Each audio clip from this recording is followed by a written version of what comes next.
Hello students, आज हम बात करेंगे स्टार डेल्टा कन्वर्जन की और अनबैलेंस्ड व्हीटस्टोन ब्रिज की। जब इक्विवेलेंट रेजिस्टेंस निकालने वाले क्वेश्चंस हमारे सामने आते हैं तो स्टार डेल्टा कन्वर्जन काफ़ी यूज़फुल होता है। केवल उन केसेस में ये सबसे ज़्यादा यूज़फुल है जब अनबैलेंस्ड व्हीटस्टोन ब्रिज की कंडीशन हमारे सामने आती हो। स्टार डेल्टा में दो तरह के कन्वर्जन किए जाते हैं, एक तो डेल्टा को स्टार में कन्वर्ट करना और स्टार को डेल्टा में कन्वर्ट करना। हम केवल एक चीज़ की बात करेंगे जिसमें कि डेल्टा को स्टार में कन्वर्ट करना है, क्योंकि स्टार को डेल्टा में कन्वर्ट करने वाले यूज़फुल क्वेश्चंस जो है अभी हमारे इस लेवल पर IIT लेवल पर है नहीं, और अभी हमको प्रिपरेशन करनी है JEE मेंस के लिए, जिसके लिए कि बहुत कम टाइम बचा हुआ है। तो जल्दी से हम अभी काम की चीज़ सीखते हैं जिससे कि हमें क्वेश्चन सॉल्व करने में हेल्प मिलेगी। ठीक है, तो जो स्टार डेल्टा कन्वर्जन होता है उसमें सबसे पहले अच्छा एक चीज़ और याद रखिए कि स्टार डेल्टा कन्वर्जन केवल रेजिस्टेंस के लिए नहीं, कैपेसिटर के लिए भी उतना ही यूज़फुल है। तो हम दोनों केसेस के एक एग्जांपल इसमें लेंगे। तो ये एक डेल्टा है, देखने में जो एक नेटवर्क दिख रहा है आपको रेजिस्टेंस का, ये डेल्टा के शेप का है। ठीक है, और इसमें जो रेजिस्टेंस लगे हुए हैं वो रेजिस्टेंस कितने हैं, R1 R2 और R3 है। ठीक, जो रेजिस्टेंस आप देख रहे हो इसमें वो कौन कौन से R1 R2 और R3 इसमें रेजिस्टेंस लगे हुए हैं। और इस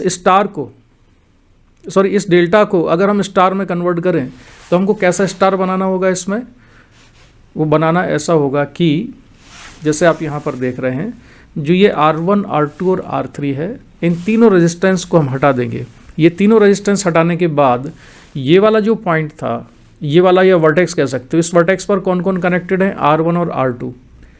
इस वाले पॉइंट पर लगेगा ये रेजिस्टेंस, जहाँ पर और R1 और R3 कनेक्टेड थे वहाँ पर ये वाला रेजिस्टेंस लगाएंगे हम, और जहाँ पर R2 और R3 कनेक्टेड थे वहाँ पर हमको ये वाला रेजिस्टेंस लगाना है, और R1 R2 R3 को यहाँ से रिमूव कर देंगे।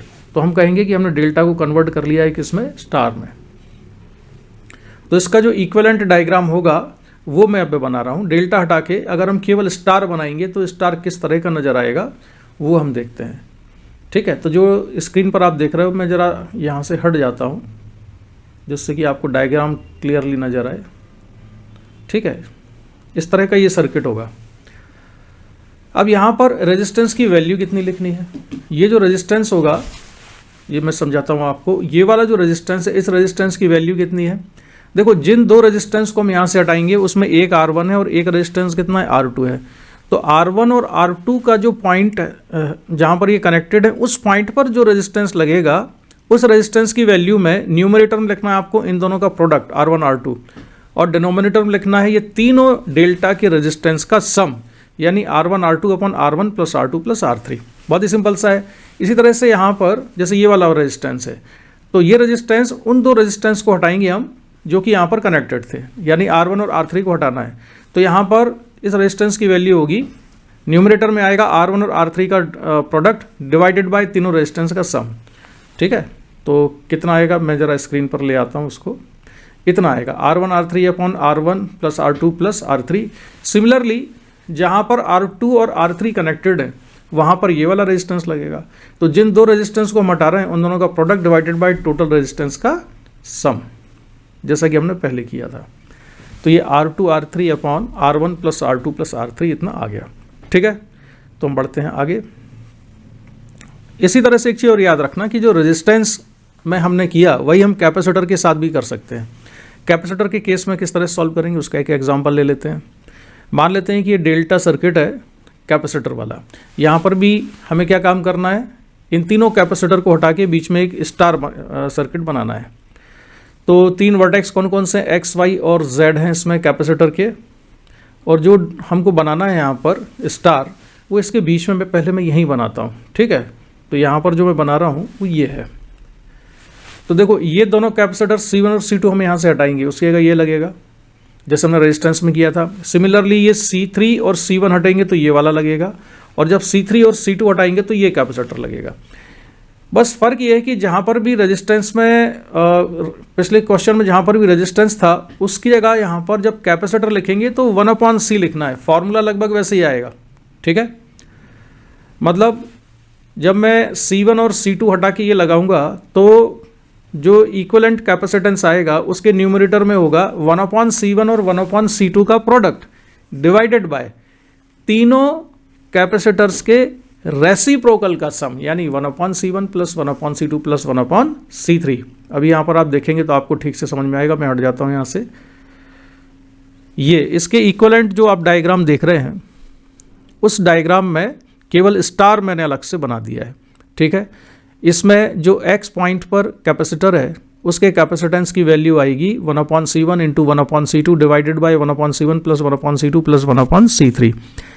डिनोमिनेटर सभी का सेम होगा। रेजिस्टेंस में होता था डिनोमिनेटर में R1 plus R2 plus R3, यहाँ पर कैपेसिटर है इसलिए ये होगा 1/C1 plus 1/C2 plus 1/C3।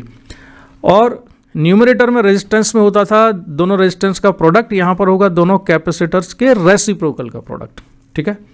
इसी तरह से जो दूसरा कैपेसिटर्स होगा उसकी वैल्यू 1/C1 इंटू 1/C3 अपन 1/C1 plus 1/C2 plus 1/C3। और सिमिलरली Z पॉइंट पर जो कैपेसिटर जोड़ेगा उसके कैपेसिटेंस को मैंने लिख दिया, ठीक है। तो मुझे लगता है समझ गए होंगे आप। अब हम बढ़ते हैं इसके आगे और लेते हैं इस पर एक एग्जाम्पल। तो मैं एक ये वाला जो सर्किट है ये आपको अभी दिखा रहा हूँ। इस सर्किट में ए और बी के अक्रॉस हमको क्या निकालना है? इक्विवेलेंट रेजिस्टेंस निकालना है। इक्विवेलेंट रेजिस्टेंस किसके अक्रॉस निकालना है? ए और बी के अक्रॉस, ठीक है। और मैं यहाँ से होता हूँ अब गायब। ए और बी के अक्रॉस रेजिस्टेंस निकालना है। हर एक रेजिस्टेंस की वैल्यू इसमें कितनी है? आर के बराबर है। सबसे मिडिल में आप देख रहे हो एक छोटा सा डेल्टा नज़र आ रहा है। बाहर वाला ट्राइंगल नहीं, अंदर वाला ट्राइंगल देखो जिसको कि हम डेल्टा कहते हैं। ये डेल्टा हटा के हमको स्टार बनाना है, तो वो स्टार मैंने अलग कलर से बना दिया। यहाँ पर ये स्टार आप देख रहे हैं। इस स्टार में जो वैल्यू लिखेंगे हम रेजिस्टेंस की, वो वैल्यू क्या होंगी मैं आपको फिर रिमाइंड करा दूँ। एक ये वाला रेजिस्टेंस और एक ये, इन दोनों को हम यहाँ से हटाएंगे, इन दोनों को हटा के ये वाला लगाएंगे। तो इस रेजिस्टेंस के दोनों तरफ जो रेजिस्टेंस है वो सेम है, तो ये R into R divided by इन तीनों रेजिस्टेंस का सम, यानी कि R/3 होगी इसकी वैल्यू। और यहाँ पर रेजिस्टेंस हर एक के सेम है, इसलिए हर स्टार में जो रेजिस्टेंस लगेगा वो कितना होगा? R/3 के बराबर होगा। ये इक्विवेलेंट डायग्राम आप देख सकते हैं जो कि यहाँ पर बन रहा है। अभी मैंने केवल डेल्टा को हटाया है, इसमें स्टार नहीं लगाया। अब मैं स्टार को भी फिट कर देता हूँ यहाँ पर। तो जब हम स्टार को भी फिट कर देंगे तो वो इस तरह से होगा, और जो वैल्यूज़ आएंगी वो आएंगी R/3 R/3 R/3। जैसे ही ये सर्किट बना, तो इस सर्किट के बनते ही हमारा क्वेश्चन लगभग सॉल्व हो गया। अगर आप देख पा रहे हो तो एक ये रेजिस्टेंस R और एक ये R/3, तो R/R/3 इसका रेशो है। यहाँ पर है R और ये R/3, तो R/R/3 ये रेशो, यानी कि इन दोनों का रेशो और इन दोनों का रेशो इक्वल है। यानी कि जो ऊपर वाला सेक्शन है ये 5 रेजिस्टेंस का, ये 5 रेजिस्टेंस का जो सेक्शन है ये बैलेंस्ड व्हीटस्टोन ब्रिज बनाता है। इसलिए जो ये वाली ब्रांच है यहाँ से, इस ब्रांच को हम हटा देंगे। तो सर्किट कैसा दिखेगा ये देखते हैं हम, किस तरह का सर्किट बनता है। तो ये सर्किट मैंने यहाँ पर इस साइड में कर दिया है। अब मैं इक्विवेलेंट सर्किट यहाँ पे बना के दिखाऊंगा, ठीक है। बैलेंस्ड व्हीटस्टोन ब्रिज की कंडीशन आने के बाद ये इक्विवेलेंट डायग्राम इस तरह का बन जाएगा, ठीक है। आप देखते जाइए, मैं हट जाता हूँ यहाँ से। इसके बाद इसको भी अगर हम कंबाइन करें तो इक्विवेलेंट डायग्राम इसका इस शेप में आ जाएगा, ठीक है, ए और बी के बीच में। इसके बाद अगर हम इसको सॉल्व करते हैं तो पैरेलल कॉम्बिनेशन में रेजिस्टेंस हमको नज़र आ रहे हैं, तो इनको सॉल्व करने पर जो आंसर आता है इसका आता है 8R/15। So 8R/15 is the answer of this question, ठीक है। इसके बाद दूसरी चीज़ जिस पर मैं बात करूंगा आज वो है अनबैलेंस्ड व्हीटस्टोन ब्रिज। अगर व्हीटस्टोन ब्रिज बैलेंस कंडीशन में होता है तब तो उसे सॉल्व करना बहुत ही आसान है और हम उसी से ही सॉल्व करेंगे। और एक चीज़ याद रखना, जब भी 5 रेजिस्टेंस का सर्किट आ जाए तो सबसे पहले हमें तलाश यही करनी चाहिए कि वो बैलेंस्ड व्हीटस्टोन ब्रिज की कंडीशन मिल रही है कि नहीं। जब वो अनबैलेंस्ड हो जाए तब हमें सोचना चाहिए डेल्टा और स्टार के बारे में। तो इसमें जो सिचुएशन है यहाँ पर, ये जो क्वेश्चन मैंने लिखा है, ये क्वेश्चन 5 रेजिस्टेंस आपको दिख रहे हैं लेकिन रेशियो इक्वल नहीं है। ये है 1/2, ये 2/1, बीच में 1 ओम का लगा हुआ है। तो अनबैलेंस्ड है तो हम क्या करेंगे? हम करेंगे ये कि ये वाला जो सेक्शन है ये एक डेल्टा है। आपको देखने में ये डेल्टा जैसा नहीं लग रहा है, इसलिए मैं डेल्टा जैसा इसको बनाता हूँ। तो ये मैंने बना दिया इक्विवेलेंट डायग्राम। ऊपर वाले डायग्राम को इस तरह से हम बना सकते हैं। तो अब ये डेल्टा जैसा नज़र आने लगा है, ठीक। तो यहाँ से ये 1 ओम, ये 1 ओम और ये 2 ओम, इन तीनों रेजिस्टेंस को हम यहाँ से हटाएंगे और इसकी जगह लगाएंगे स्टार। तो स्टार लगाने पर ये किस तरह से बनेगा ये देख लेते हैं। तो फिलहाल मैंने अभी क्या है कि डेल्टा को हटाया नहीं है और स्टार बीच में बना दिया है डिफरेंट कलर से, जिससे कि आपको नज़र आए कि कहाँ पे क्या चीज़ लगेगी। वैल्यू कैसे सेलेक्ट करेंगे? वैल्यू हम ऐसे सेलेक्ट करेंगे कि ये 1 ओम है, ये 1 ओम है, तो ये वाला जो रेजिस्टेंस है इसकी वैल्यू आएगी 1 × 1 न्यूमरेटर में डिवाइडेड बाय डेल्टा के तीनों रेजिस्टेंस का सम, यानी 2 + 1 + 1 4 हो जाएगा। तो ये कितना आना चाहिए? ये आना चाहिए 1/3 ओम के बराबर। ये वाला जो रेजिस्टेंस है इधर, ये कितना होगा? ये होगा 2 × 1 डिवाइडेड बाई ये कितना है 1 + 1 + 2 यानी कि 4, तो ये आ जाना चाहिए 2/4। सिमिलरली ये कितना आना चाहिए? ये भी 2/4 आएगा। तो जल्दी से हम इसका डायग्राम बनाते हैं इक्विवेलेंट। तो जो इक्विवेलेंट डायग्राम बना इसका वो आप स्क्रीन पर अभी देख रहे हो, ठीक है। मैंने 2/4 का 1/2 भी नहीं किया, जिससे कि आपको ये वैल्यूज़ याद रहें। अब जैसे हम ये सर्किट देखते हैं तो हमें समझ में आ जाता है कि ये दोनों किस कॉम्बिनेशन में आएगा, सीरीज़ में, ये दोनों सीरीज़ में है और ये आपस में पैरेलल में आएगा और फिर ओवरऑल ये 2/4 सीरीज़ में। इसको सॉल्व करने पर इक्विवेलेंट डायग्राम ये बन जाएगा जो कि आप देख रहे हो। ये इक्विवेलेंट डायग्राम बन गया और इसको हम सिंप्लीफाई कर दें तो सिंप्लीफाई करने पर इसका आंसर आ जाता है 10/11 ओम के बराबर। तो ये हमने अनबैलेंस्ड व्हीटस्टोन ब्रिज में यूज़ किया, किसका? डेल्टा का। इसके बाद ये जो क्वेश्चन मैं ले रहा हूँ यहाँ पर, ये क्वेश्चन भी अनबैलेंस्ड व्हीटस्टोन ब्रिज का क्वेश्चन है। ये अनबैलेंस्ड व्हीटस्टोन ब्रिज का क्वेश्चन है और ये वर्मा सर की बुक का क्वेश्चन है। ये सॉल्व एग्जाम्पल में है, वर्मा सर की बुक के सॉल्व एग्जाम्पल में है, जिसमें कि उन्होंने इसको डिफरेंट मेथड से सॉल्व किया है। लेकिन इस क्वेश्चन को हम बड़े ही आसानी से स्टार डेल्टा मेथड से सॉल्व कर सकते हैं। हालांकि मैंने डेल्टा को स्टार में कन्वर्ट करना बताया, स्टार को डेल्टा में नहीं बताया और उसको सीखना भी नहीं है आपको, तो आप केवल डेल्टा को स्टार में कन्वर्ट करना सीखिए।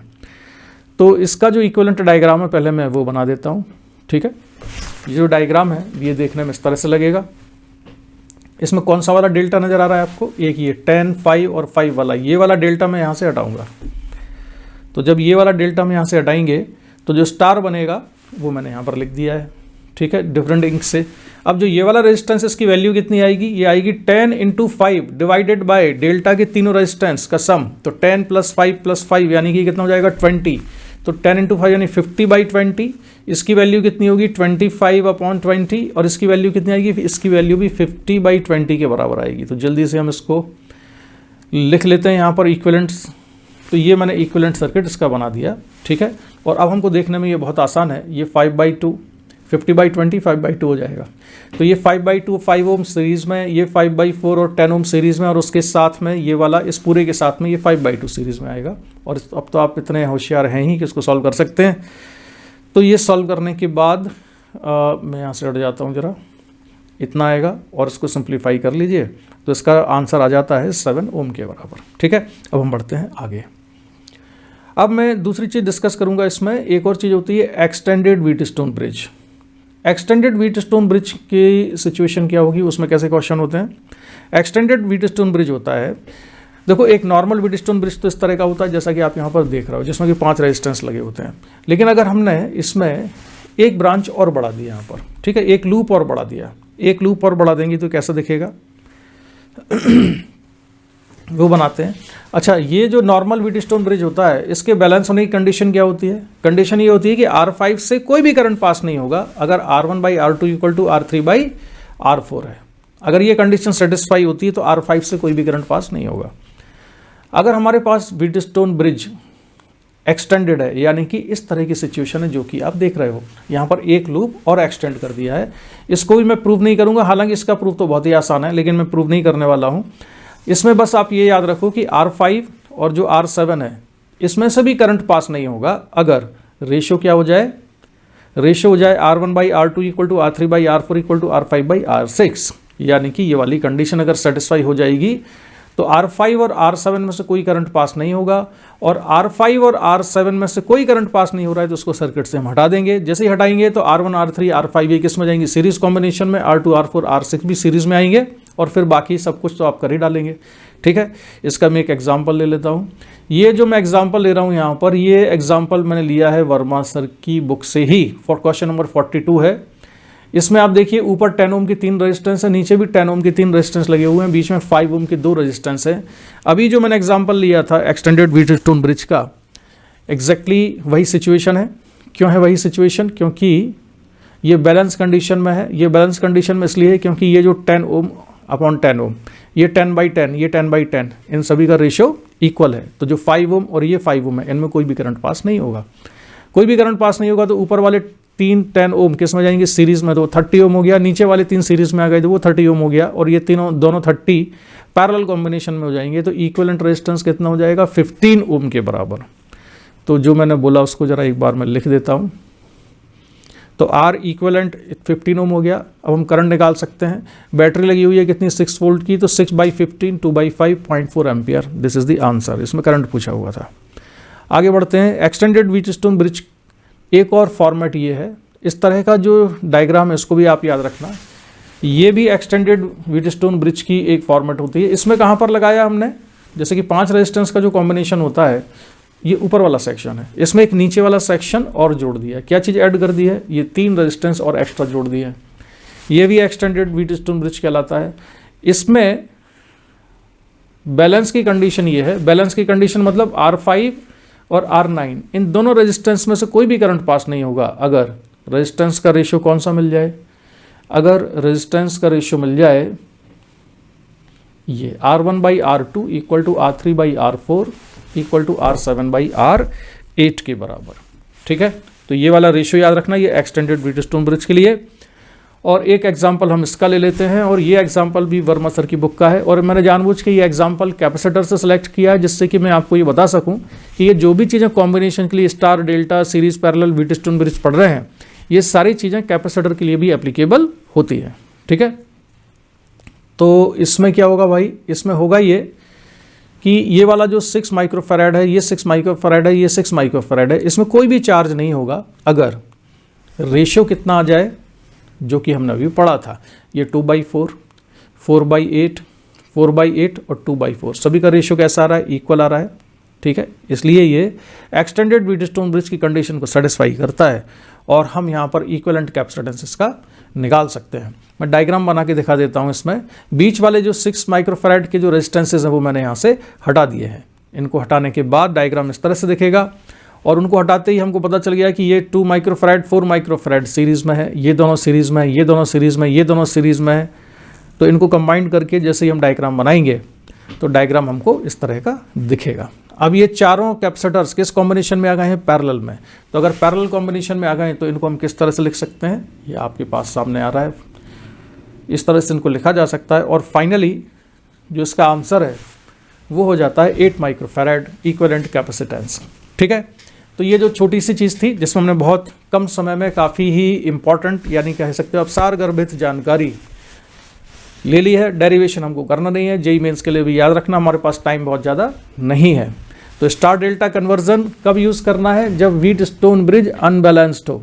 हालांकि वो जो क्वेश्चन है वो सिमेट्रिक सर्किट से भी सॉल्व किए जा सकते हैं। सिमेट्रिक सर्किट के क्वेश्चन से कैसे क्वेश्चन सॉल्व करने हैं, जिसमें मिरर सिमेट्री और अलग अलग तरह की सिमेट्री मैंने डिस्कस की हुई है। आप प्लेलिस्ट में जाएंगे, करंट इलेक्ट्रिसिटी में जाएंगे, तो वहाँ पर आपको वो दिख जाएगा सिमेट्रिक सर्किट। लेकिन टाइम आपके पास कम है, इसलिए उसको पेपर पेन लेके वीडियो को ठीक से देखना, और उसको मैं तो कहूँगा 1.25 या 1.5 की स्पीड पे करके देख लेना। ठीक है, और स्टूडेंट्स ये एक और क्वेश्चन है जो कि एक्सटेंडेड व्हीटस्टोन ब्रिज पर बेस्ड है। ये जेईई एडवांस का क्वेश्चन है, और इसमें मोर देन 1 करेक्ट ऑप्शन है। इसमें जो सिचुएशन है उसको जरा मैं एक बार पढ़ देता हूँ। इसमें क्या हो रहा है? For the resistance network shown in figure choose the correct options. तो जो नेटवर्क दिख रहा है इसमें करेक्ट ऑप्शंस आपको बताने हैं। ये 12 वोल्ट की बैटरी लगी हुई है, रेजिस्टेंस की वैल्यूज आपको दिख ही रही होंगी। डायग्राम बहुत बड़ा नहीं हो सकता है, तो थोड़ा जूम करके देख लेना। ऑप्शन ये है कि करंट I1 कितना है, यानी कि पहले हमको ये वाला करंट बताना है, ये I1 करंट कितना है। फिर I2 करंट जो 2 ओम के रेजिस्टेंस में पास होगा, ये वाला करंट बताना है कितना है। इसके बाद उन्होंने पूछा है कि the current through PQ is 0, PQ से पास होने वाला करंट कितना होगा, और potential at S is less than at Q, ये पूछा हुआ है। तो देखो ये भी एक्सटेंडेड व्हीटस्टोन ब्रिज पर बेस्ड क्वेश्चन है। इसको अगर मैं डायग्राम को थोड़ा सा अगर मॉडिफाई कर दूं, तो ये जो 3 रेजिस्टेंस हैं, तीनों रेजिस्टेंस को मैंने सीधा कर दिया। ये है 2 ओम, और ये 2 ओम का रेजिस्टेंस, और ये भी 2 ओम का रेजिस्टेंस है। ठीक है, और डायग्राम आपको साफ देखिए, इसलिए ज़रा मैं साइड हो जाता हूँ।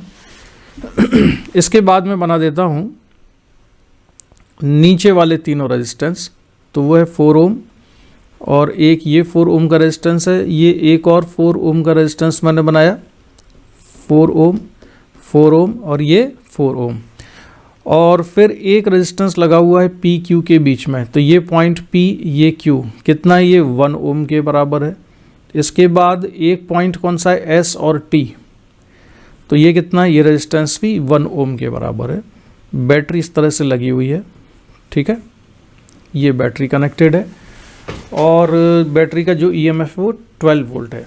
तो आप बिल्कुल देख सकते हो एक्सटेंडेड व्हीटस्टोन ब्रिज जो मैंने आपको बताया था कि ये जो रेशियो है 2/4, ये भी 2/4 है, ये भी 2/4 है। तो ये जो रेजिस्टेंसेज हैं इनमें से कोई भी करंट पास होगा नहीं, किस में से, एक ये 1 ओम में से, एक ये 1 ओम में से, तो इसको मैंने यहाँ से हटा दिया।